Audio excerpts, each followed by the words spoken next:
Assalamualaikum warahmatullahi wabarakatuh. Saya Adisti Christine Panjaitan dari kelas 11 IPA 2. Di sini saya akan menjelaskan skema jaringan komputer Local Area Network atau yang biasa disingkat LAN. LAN menghubungkan perangkat jaringan dalam jarak yang relatif pendek. Sebuah gedung kantor, sekolah, atau rumah jaringan biasanya berisi satu LAN. Meskipun kadang-kadang satu gedung akan berisi beberapa LAN kecil atau mungkin satu per kamar. Dan kadang-kadang LAN akan menjangkau sekelompok bangunan di dekatnya. Dalam jaringan TCP atau IP, LAN sering tetapi tidak terlalu diimplementasikan sebagai subnet IP tunggal. Selain beroperasi dalam ruang terbatas, LAN juga biasanya dimiliki, dikendalikan, dan dikelola oleh satu orang atau organisasi. Mereka juga cenderung menggunakan teknologi konektivitas tertentu, terutama Ethernet dan token ring.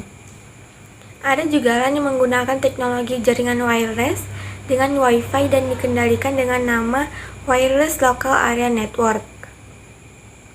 Berbeda dengan jaringan area luas atau Wide Area Network, maka LAN mempunyai karakteristik sebagai berikut. 1. Mempunyai kecepatan transfer data yang lebih tinggi. 2. Meliputi wilayah geografi yang lebih sempit. 3. Tidak membutuhkan jalur telekomunikasi yang disewa dari operator telekomunikasi. Inilah beberapa fungsi LAN, yakni sebagai berikut. 1. Dua komputer atau lebih. Jaringan LAN digunakan untuk menghubungkan dua komputer atau lebih, baik secara langsung ataupun media perantara. Dua komputer dapat dihubungkan langsung menggunakan kabel UTP yang tersambung di kedua komputer.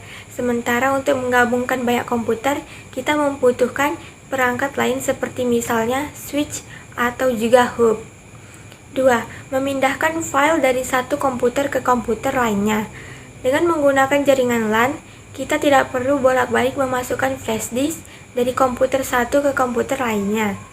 Dengan LAN, kita dapat melakukan pemindahan data melalui metode sharing pada komputer.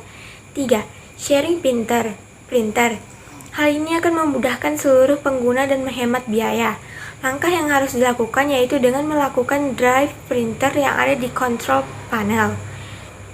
Setelah dibagikan atau ke seluruh pengguna, printer dapat dipakai secara bersama-sama tanpa harus memindahkan komputer maupun printer. Perihal fungsi ini mungkin kita sering melihatnya di warnet, sewa komputer, dan printan.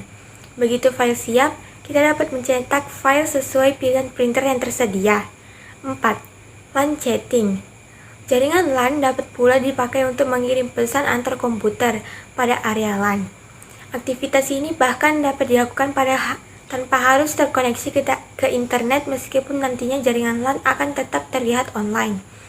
Untuk menjalankan LAN chatting, Anda dapat menggunakan aplikasi bawaan Windows seperti WeChat, X, atau menggunakan perangkat lunak LAN chatting lainnya. 5. Remote komputer. Melakukan aktivitas remote pada suatu komputer dapat menggunakan perangkat lunak seperti TeamViewer. Akan tetapi, perangkat lunak tersebut hanya dapat bekerja ketika komputer tersambung ke internet. Sekian, terima kasih. Wassalamualaikum warahmatullahi wabarakatuh.